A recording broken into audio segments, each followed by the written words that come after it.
ಭಾರತ ಮತ್ತು ಪಾಕಿಸ್ತಾನ ಮಧ್ಯೆ ಸದ್ಯ ಕದನ ವಿರಾಮ ಘೋಷಿಸಲಾಗಿದೆ. ಆದರೂ ಉದ್ವಿಗ್ನ ಪರಿಸ್ಥಿತಿ ಇದೆ. ಹೀಗಿರುವಾಗ ಕಿಡಿಗೇಡಿಗಳು ಈ ಸಂದರ್ಭದಲ್ಲಿ ಕೆಲ ಸುಳ್ಳು ಸುದ್ದಿಗಳು ಹರಡುತ್ತಿದ್ದಾರೆ.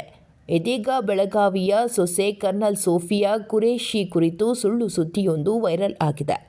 ಬೆಳಗಾವಿಯ ಸೋಫಿಯಾ ಪತಿ ಮನೆ ಮೇಲೆ ಆರ್ಎಸ್ಎಸ್ ಅಟ್ಯಾಕ್ ಮಾಡಿದೆ ಎಂದು ಸೋಷಿಯಲ್ ಮೀಡಿಯಾದಲ್ಲಿ ಪೋಸ್ಟ್ ಮಾಡಲಾಗಿದೆ.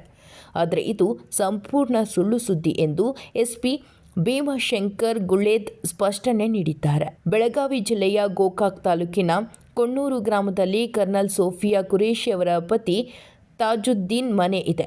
ಅನೀಸ್ ಉದ್ದೀನ್ ಎಂಬಾತನಿಂದ ಟ್ವಿಟರ್ನಲ್ಲಿ ಸೋಫಿಯಾ ಪತಿ ಮನೆ ಮೇಲೆ ಆರ್ಎಸ್ಎಸ್ ಅಟ್ಯಾಕ್ ಮಾಡಿದೆ ಎಂದು ಮನೆ ಧ್ವಂಸದ ಯಾವುದೋ ಹಳೆ ಫೋಟೋವನ್ನು ಪೋಸ್ಟ್ ಮಾಡಿದ್ದಾನೆ.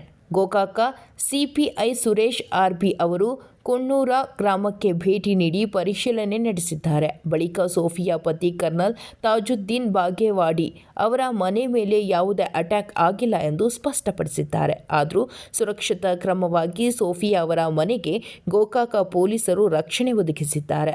ಸಾರ್ವಜನಿಕರು ಅನಗತ್ಯವಾಗಿ ಕುಟುಂಬವನ್ನು ಭೇಟಿಯಾಗದಂತೆ ಪೊಲೀಸರು ಸೂಚನೆ ನೀಡಿದ್ದಾರೆ.